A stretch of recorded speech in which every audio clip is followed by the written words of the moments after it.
Welcome to Mum's Work and Chaos. I'm Louise, and this podcast is designed to help fill the gaps in your village. Each week, I sit down with a new guest. Think of it like two friends having a chat about something important. From toxic family dynamics and medical misogyny to embracing who our kids are and understanding neurodiversity, we're here to make sense of motherhood, one chaotic conversation at a time. So grab a coffee, settle in, and let's dive into this chaos together.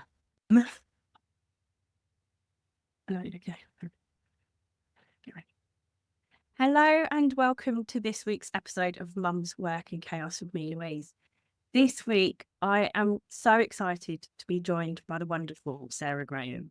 We met at an event and she was telling me all about this amazing book that she's written and very kindly gifted me a copy. And all I can say is it made me so angry.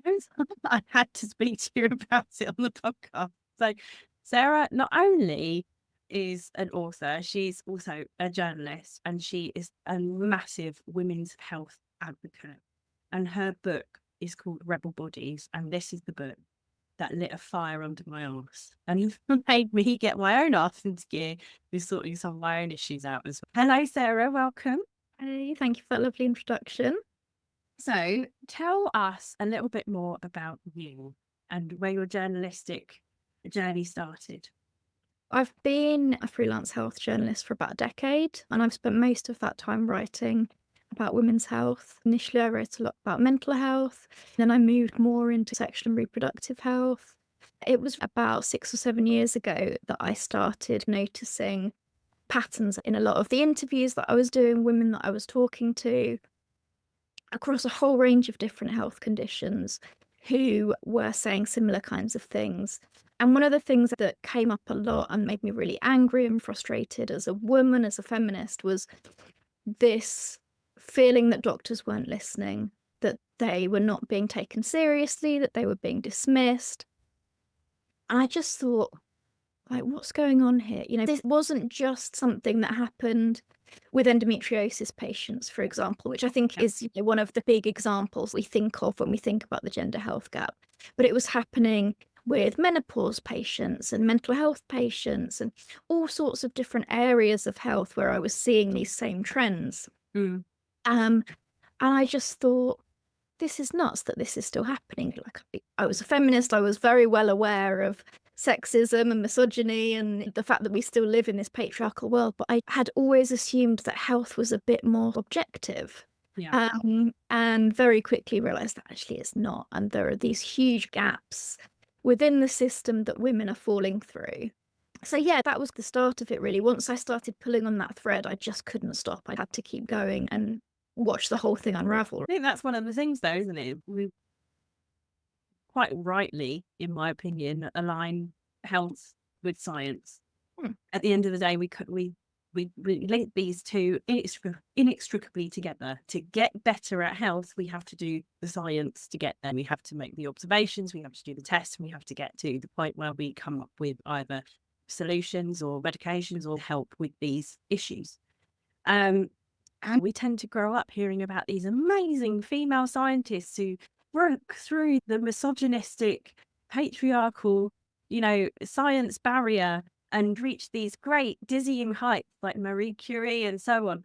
And it's only when we're starting to look after our own physical health as adults, we suddenly realise how huge the discrepancies are between the healthcare our male partners receive compared to what we get. I can't help but see reels of women taking the piss out of their husbands when they get a vasectomy because they're given heavy duty painkillers, yet we come home from having a cesarean having 7 individual layers of our bodies cut open, being told to take ibuprofen.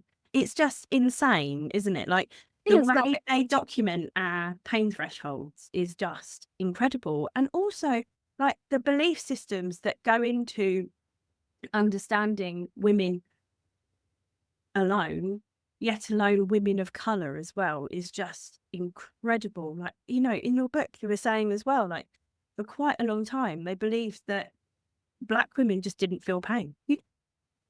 incredible, isn't it? There's been research done within the last 10 years, admittedly in the US, but I don't think the UK is all that different, which showed that half of medical students held these racist beliefs that Black people have thicker skin, that they feel less pain, things like that. And that has such a huge impact on the way that Black people are treated in healthcare, particularly for Black women, whether that's with endometriosis, whether that's in childbirth. We know that there are huge disparities. It's just incredible to me. It baffles me to think that, I just think about the amazing transformations that our bodies go through in our lifetimes. Even if we have children, that's amazing. Our bodies go through amazing transformations. They're growing, producing, doing things. But equally, even as we get older and mature, our bodies are doing these incredible things as well, with hormones changing, going into menopause, of course. Because as I learned from another podcast, menopause is just one day, which we're not educated about enough. Regardless, our bodies do these incredible, amazing things. They're just not documented properly. People aren't looking at us and seeing that we are worthy of help, documentation, and visibility around the things we go through as women. Absolutely. And I think that's a big part of the problem is we have normalized these experiences. The female body goes through so much, whether or not you choose to have children or are able to have children, whatever your kind of individual circumstances. But we've really normalized this idea that periods are supposed to be painful and childbirth is supposed to be painful. If you have problems postnatally, that's normal too. Women have been doing it for thousands of years, so we just have to suck it up and get on with it, rather than thinking, actually, there are ways that this could be made easier. There are things that women go through that do have medical treatments and we should be taking more seriously.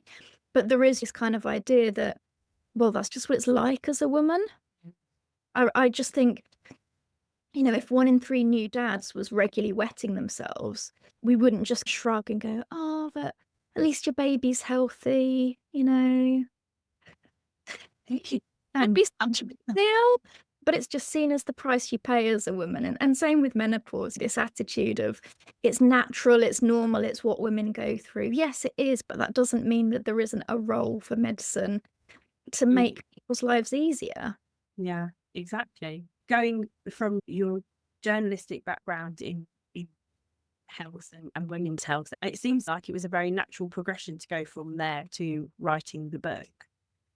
Yeah, definitely. So what I had done initially was started a blog called Hysterical Women, where I documented these experiences. And it started off really as just a way of kind of proving a point that this happens. Because I think one of the things I was really struck about with all the women I was talking to was they all felt so isolated. They all felt like they were the only one.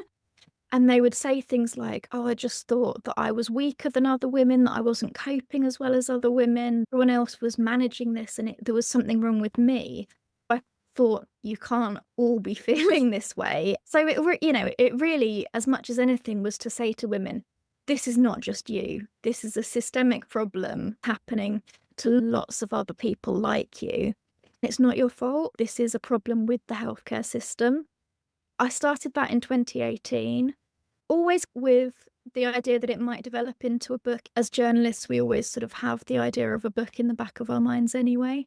Once the pandemic came along and health was at the forefront of everyone's minds, and we were beginning to understand the sort of public health implications of everything we did. It wasn't just kind of personal issues. Everyone was interconnected and our health had an impact on each other. And so that was the thing that really spurred me on to get the book proposal done and sent out. I felt like the blog was brilliant for highlighting those patient stories and for saying to women, you're not alone, other people are experiencing this. But what I wanted to do with the book was to draw all of those together with some of the context so that people really understand, why does this happen? What's it like to be a healthcare professional in this system? There are lots of brilliant healthcare professionals, men and women, who are trying to fight against this. but coming up against barriers of their and what are those barriers? What do we need to do to improve this for patients? So yeah, that was kind of really the motivation. And also I think I wanted to really celebrate and pay tribute to a lot of the activists and advocates that I had met along that journey, who I felt very inspired by. So there is a real, as well as the anger, I hope there's a sense of hope and a sense that Oh, yeah. there are women really fighting this and trying to do something to change it. So that's very much where the subtitle about the gender health gap revolution comes in. I wanted this to feel like almost a call to arms.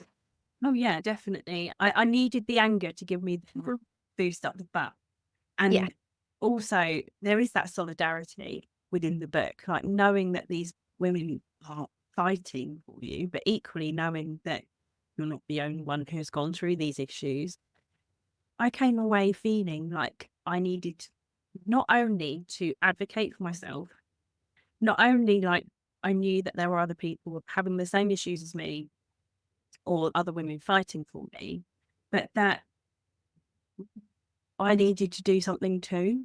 Mm. And that's why I felt so strongly that I needed to speak to you about this and get you on the podcast, because we don't talk enough about this stuff. There's so many things that we've discussed on the podcast anyway, like menopause and the mental load and all sorts of other things that women are affected by.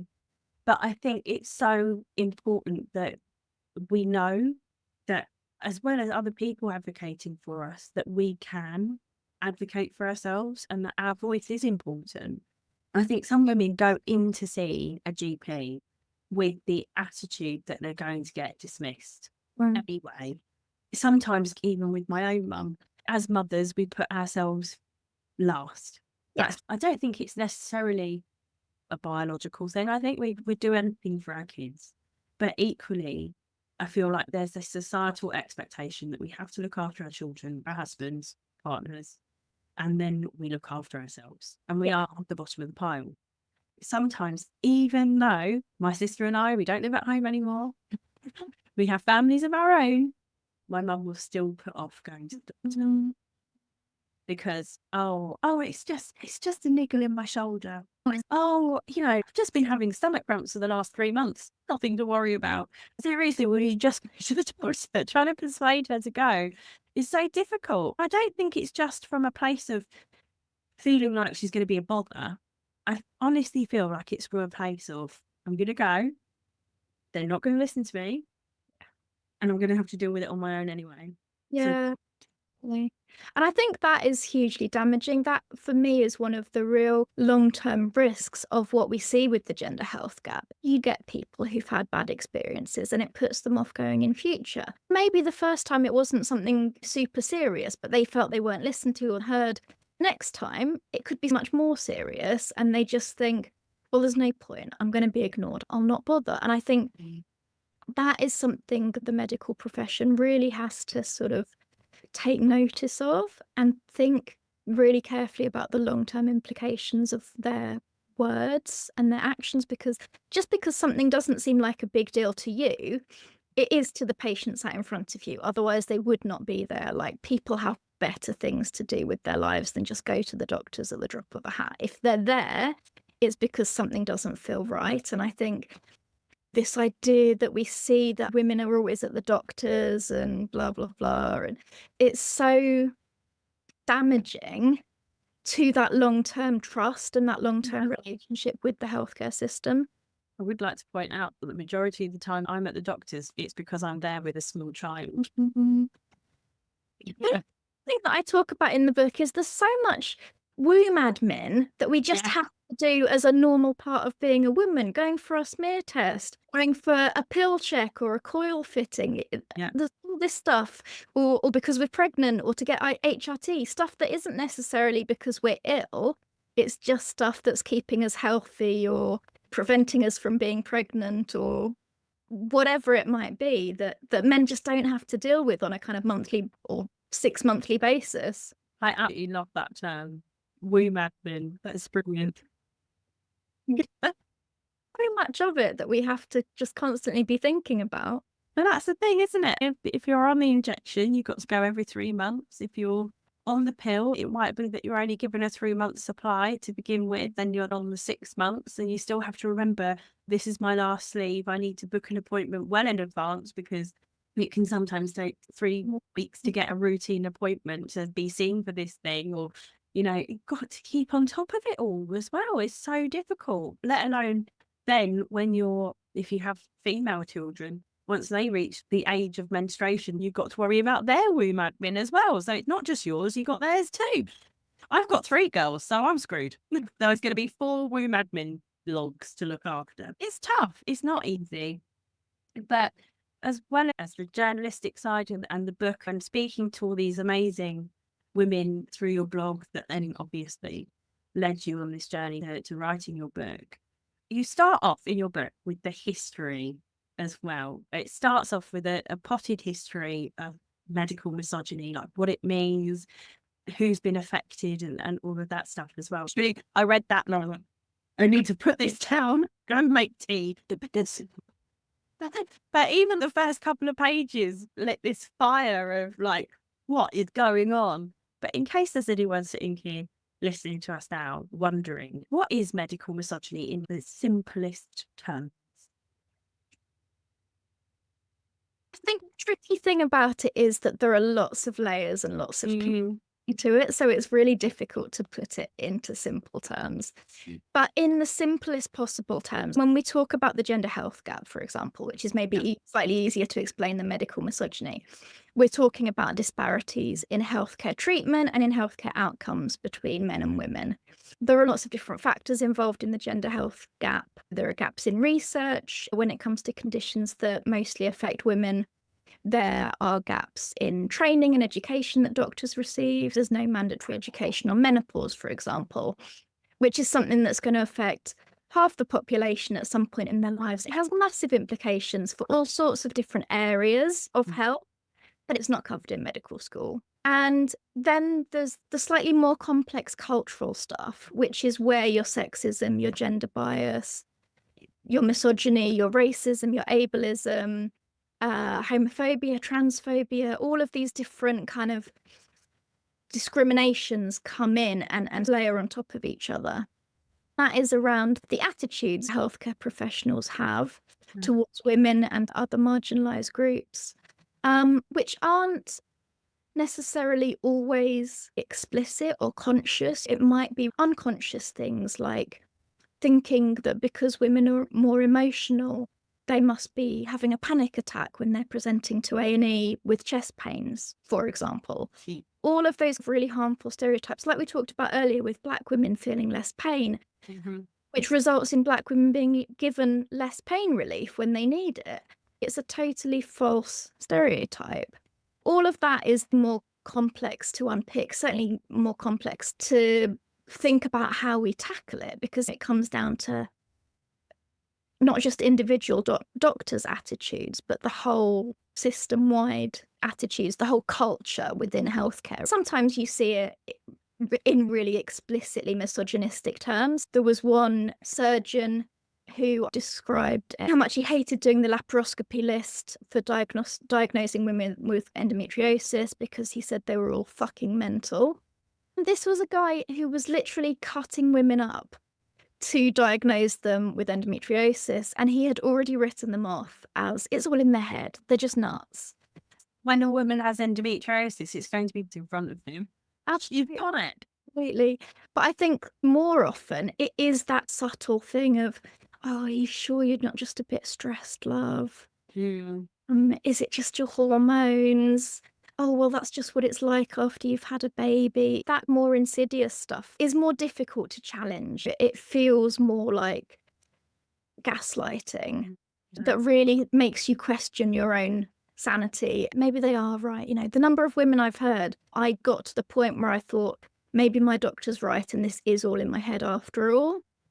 And that is so challenging when you combine those sexist attitudes with the fact that doctors and medical science just know less about the conditions that mostly affect women. It's kind of a perfect storm for dismissing them because you don't know the answer to what's wrong with them because it's something that you've never studied, or it's something that maybe even the research doesn't exist to tell you what's causing it. And you also think that women are more likely to be a bit hysterical and a bit overreacting and a bit emotional. Medicine is a profession known for its egos. So I think that makes it easier for a doctor to go, oh no, it's all in your head. It's just your hormones, it's whatever, than to go, I actually don't know the answer to this. I'm going to have to do some more research. I'm going to have to go away and come back to you. Let's book another appointment and figure this out. That is a much harder thing for a lot of doctors to do than to be dismissive or to write it off as something much more simple, or to send you away with a quick fix like putting you on the pill rather than investigating underlying causes. Mm. But I mean, this gaslighting and minimizing of with pain and issues leads to so many different conditions being misdiagnosed or undiagnosed as well, doesn't it? Like endometriosis, heart disease, and all of those sorts of things. It can be really difficult. A friend of mine, my best friend, is type 1 diabetic, had already had a child, had a lump on her ankle, and was consistently dismissed and told that it was a cyst caused by her diabetes, which she manages incredibly well and has done since the age of 8. Was consistently dismissed until the point where she was told that it was a cancerous tumour. She had told the doctor that she has cancer. She's had a lot of cancer within her family. It was not only cancerous, but it had then metastasized to the ankle bone. And then she had to not only go through chemo, but also have to have her leg amputated as well. Well, that's devastating. But just because she was dismissed. Diabetes is just a cyst. Don't worry about it. It was clearly not. It wasn't. And not only that, she was told on numerous occasions, we're 37 now.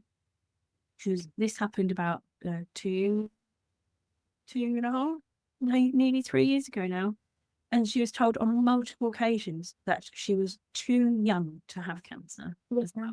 There's a lot of ageism that comes along with women's issues as well. Like another lady I interviewed for the podcast who was on to talk about perimenopause and menopause is, going through early menopause and was early 30s, but was, had to really fight to be heard about her symptoms and what she knew to be menopause because other members of her family had gone through the same thing. I think there is a big problem, particularly with GPs, in that they look for the most obvious or the most common explanation, which isn't necessarily always the right one. And actually, that's where they need that ability to work with their patient, to really listen to what the patient is saying about their own experience, their family history, their knowledge of their own body, because the patient doesn't necessarily have all of those many years of textbook education and medical training, but they know their body. And this is one of the things I say to women all the time. You are the biggest expert there is in your body. No one else knows what it's like to live in your body. So if you feel in your gut that something is wrong, and there probably is. The number of doctors that see women as a nuisance because they keep going back and saying, there's something wrong, I need you to investigate this, rather than just going, actually, maybe they're onto something here, maybe I should investigate it further, is really worrying. I think we have to think about it in the context of an NHS that's under enormous pressure. One of the things I was very mindful to do in Rebel Bodies was to look at the healthcare professional side of it as well. Healthcare professionals are working under huge time constraints. It's very, very burnt out, many of them. They have had resources cut. They are short-staffed often. And so when you are dealing with those kinds of pressures and you've got a waiting room full of patients, the easiest thing to do is get them in and out as quickly as possible. And that isn't necessarily what every patient needs, but it's very difficult within the way that the system currently operates to give patients the time that they really need to investigate more complex stuff. And I think that is one of the huge challenges, because even the doctors that are doing the best they can with the resources and the time they have were telling me, there are barriers, there are things I can't do that I want to be able to do. And that is a real source of frustration, doctors and their patients. I think the thing that we forget, a nation looking at the NHS anyway, is that it was only formed in 1948. That's not very long ago when you think about it. And not only that, it was formed at a time when we've come out of a period of war. The population was a lot less dense than it is now. It was formed on this idealistic idea that we could look after each other and that we all deserve that right to be looked after and to receive free medical help. I say free, obviously it's paid by taxes, but Yeah. so the point is that those taxes go into a centralised government and then are broken up and worked out where to be used. And not all of the governments that have been in power since the formation of the NHS believe that there should be an NHS, would rather employ privatised companies to look after us or move us into a more privatised state of medical care. It's difficult. We can just see it. As a mother, I can see it with the children's services that my eldest enjoyed, free baby classes and access to a children's centre that was literally on my road. Wow. Which was then closed before I had my second. And then I had to drive 20 minutes to access those same. Yeah. And seeing how it's being broken up and how it was originally run by Velardo's and a charity to then being run by Virgin Care, to see the disparity in the services that were on offer. It's just incredible as a mum to see how those services were being broken up. Yeah. And then equally, the difference in remembering again that the people we access first are general practitioners who have a large number of patients every day. We just have to see how difficult it can be to get an appointment anyway. The targets they have to hit are just incredible, which is why it's such a one in, one out. Yeah, and they have to know a little bit of absolutely everything, which is impossible. It's a really, really tough job. And they are effectively the gatekeepers to specialist care.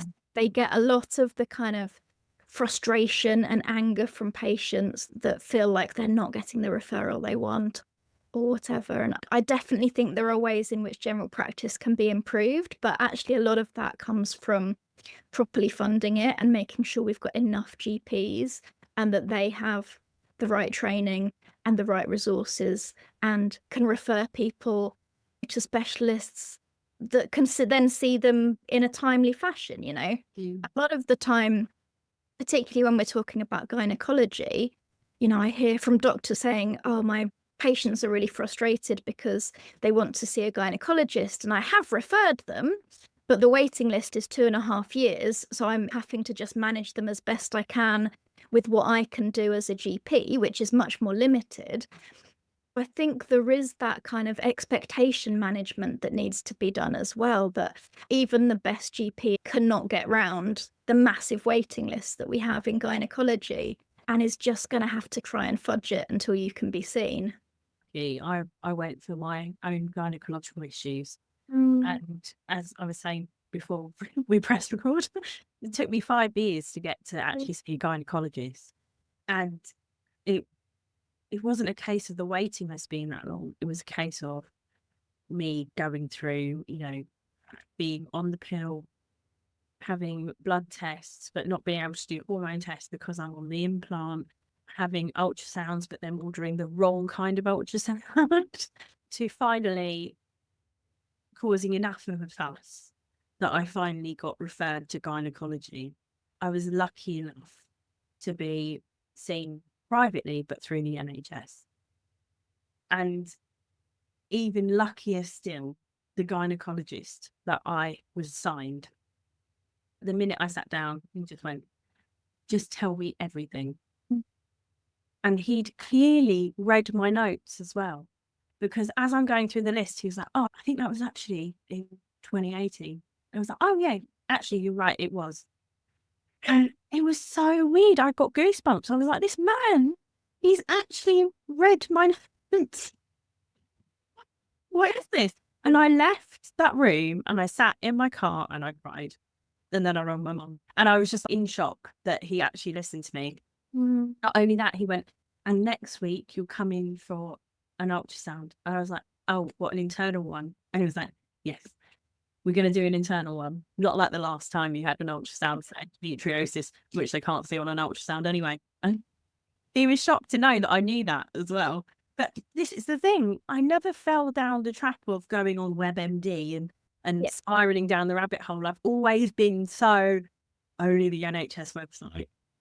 Yeah. And I think being open and talking to other women about the issues meant other women went, oh, I had the same thing. And it was that you can read about this and that. When we actually start talking to each other and learning about our issues and looking at resources they recommend, I feel like sometimes that gives us more of, an oomph.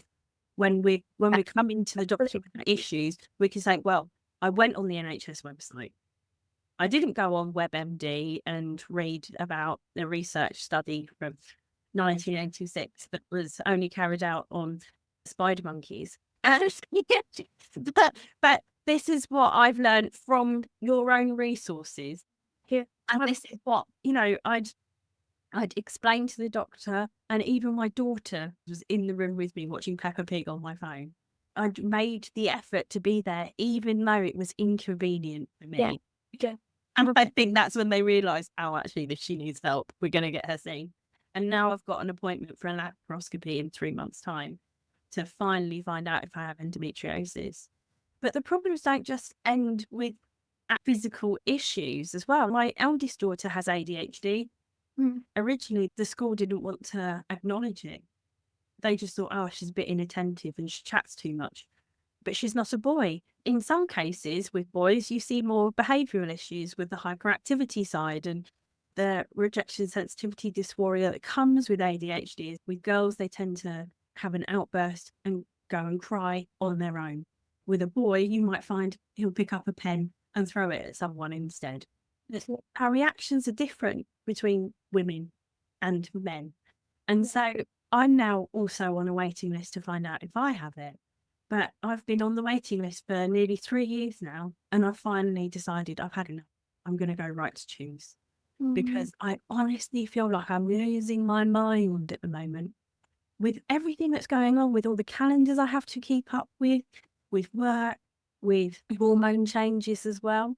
It's really bonkers. Huge amounts is another example of where there has been that huge gender gap for such a long time.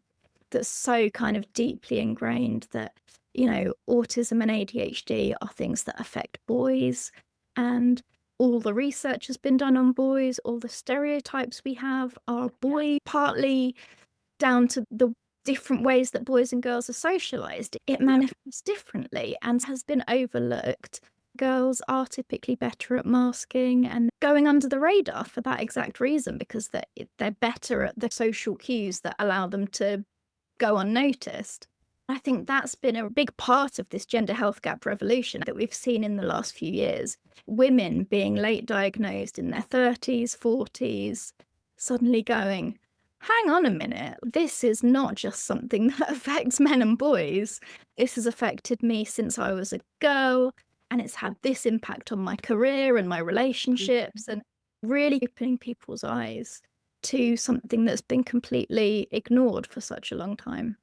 Crazy, isn't it? And I think that was when I was looking at my eldest and looking at the things she does and the way she does stuff and how she would come home from school and just be spent, because she'd spent the whole day being the people pleaser, being the good student, sitting there and trying so hard to concentrate that by the end of the day, there was just nothing left to give.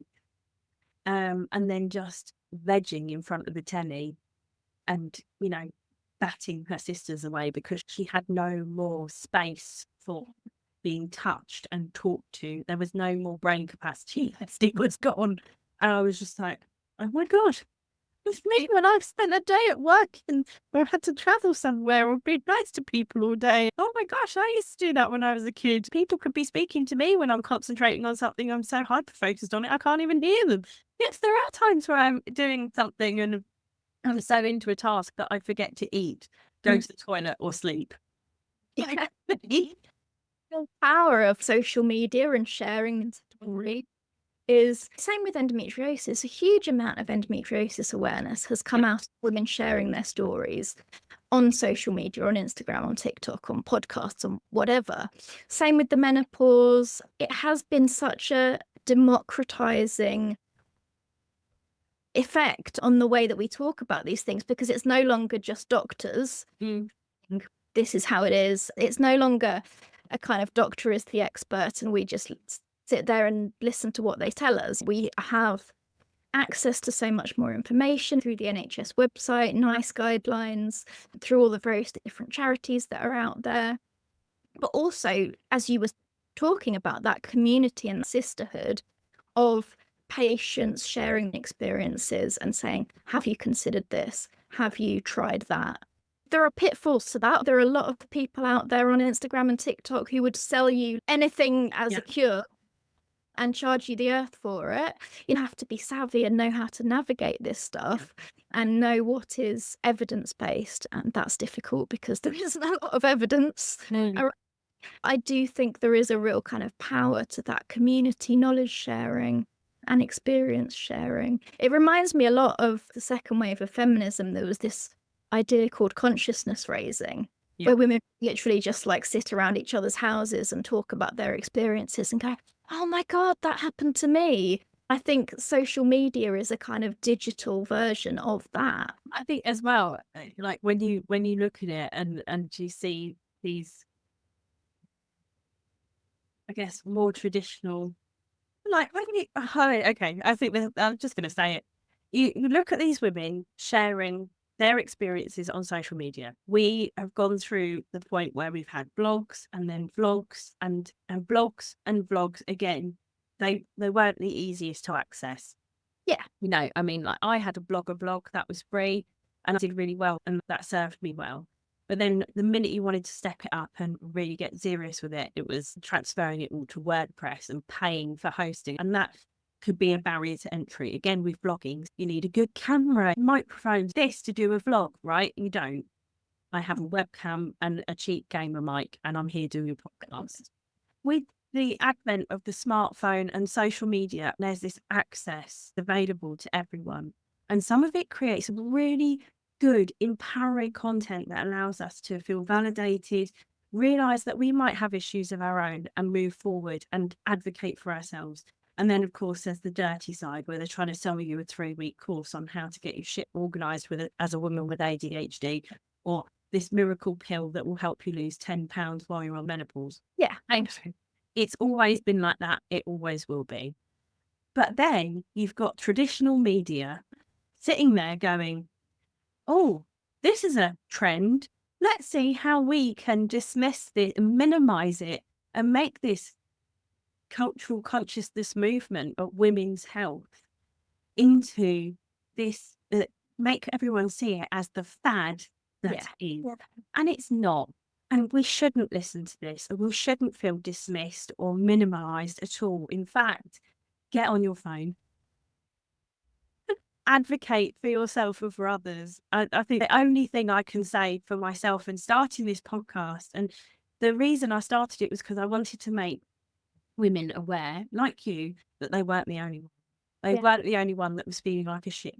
They weren't the only one that was tired all the time. They weren't the only one who didn't know necessarily how to play with their kids and prepare them for school and all of the other stuff while juggling work and making packed lunches and all the other shit comes with being a woman, you know, and the multiple loads of laundry. And if you skip one, you end up actually having 7. Yes. And this is the thing. The podcast was built to make women feel validated, seen, and also to help them access the information from the people who are actually going to tell you the real stuff. Yeah. Because I think there's such a danger sometimes of us doom scrolling at 3 o'clock in the morning when our kids just won't fucking sleep.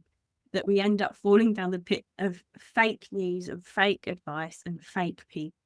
And It's so easy, you know, I've done it myself. The number of different miracle baby sleep aids that I ordered on Amazon Prime at like 3 in the morning when I was doing endless night feeds. yeah, You know, we've all done it, haven't we? Yeah. But yeah, I think that validation is probably the biggest, most important first step in so much of it. Like you were saying with your gynecologist, that experience of coming out and just crying because you felt seen and heard. This is something that I say when I've done kind of guest lectures and things to doctors and medical students, is actually such a powerful thing in and of itself. Even if you don't have all the answers, even if you don't necessarily have all the solutions, your patient feeling that you get it and you believe them and you're listening is powerful in and of itself. It's the first step that you need to take towards working together to find out whatever it is that you need to do next.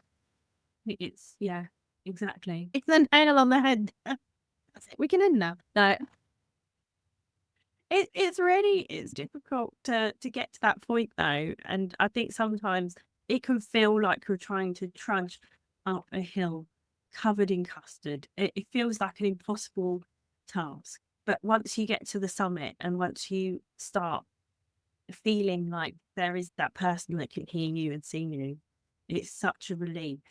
I know other people who have gone through all of this pain trying to get a diagnosis for their neurodivergence as well, and then getting to that pinnacle of being diagnosed, being given medication, and then the grief that comes with that as well. If only someone had said something earlier, like, if only I'd done this earlier, if only I'd have got access to medication earlier, how much easier would my life have been? Yeah. There's a lot of pain that comes with it.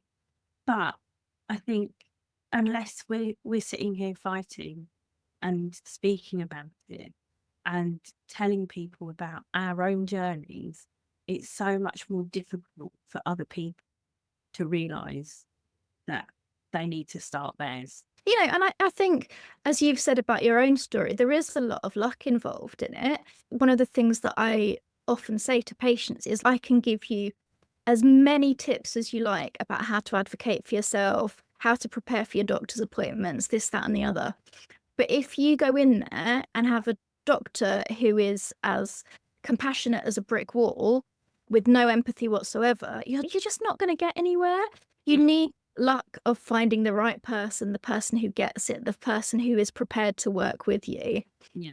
I think that is really the first step for so many people, is just how many different members of staff you have to work through at your GP surgery before someone goes, oh, maybe it could be this, let's investigate.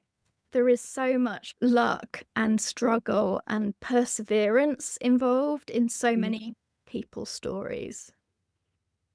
It's incredible how long it can take and how many stories you have to hear, but eventually you get there. Or people who have sat here and listened to us and you've been empowered and they want to get a hold of your book and read more about medical misogyny and the gender health gap and really educate themselves on this subject, where can my listeners find your book? Your books?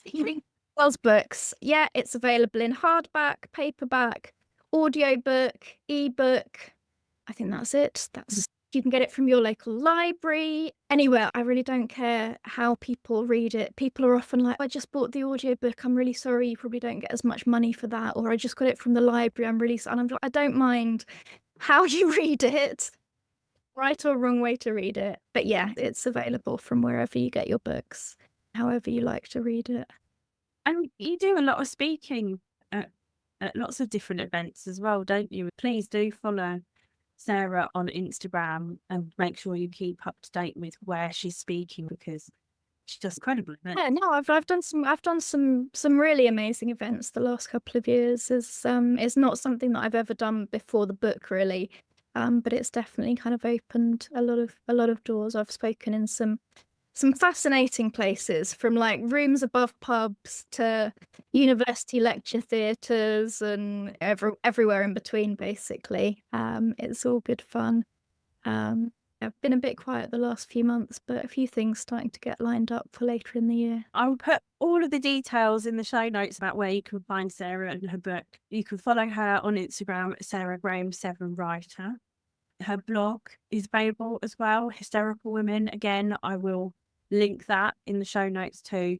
If you've enjoyed listening to this podcast and you want to learn more, please do follow Sarah on Instagram, buy her book, or get it from the library. And give her blog a read as well. There's some brilliant articles on there, and I would wholeheartedly push you to go and have a look over there. Thank you so much for joining me, Sarah. Thank you so much for having me. We need to meet up in person again very soon. Yeah. Because I feel like there's a whole lot of world. Definitely. Lovely chatting to you. You too. Thank you. Thanks so much for joining me on Mum's Work and Chaos. If you've enjoyed this episode, please take a moment to like, subscribe, and leave a review. It really helps us to reach other mums out there. Don't forget to follow us on social media at Mum's Work and Chaos Podcast for more updates, laughs, and support. Until next time, remember, we're all in this chaos together.